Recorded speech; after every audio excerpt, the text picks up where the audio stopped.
જય યોગેશ્વર. ચલો ફ્રેન્ડ, અમારા બ્લોકમાં તમારું સ્વાગત છે.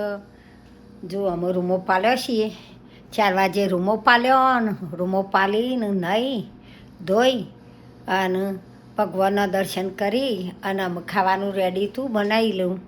એટલે અમે કીધું આવી અને અમે ખાઈ લઈએ.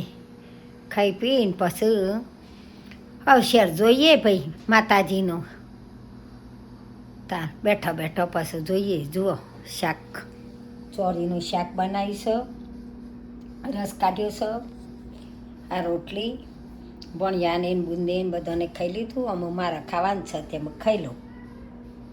ખાઈ અને પછી જવું જોવા માટે રમેણ ચાલે છે તે. અમારા વિડીયા ગમતા હોય તો લાઈક કરજો, શેર કરજો, સબસ્ક્રાઈબ કરજો. જય યોગેશ્વર.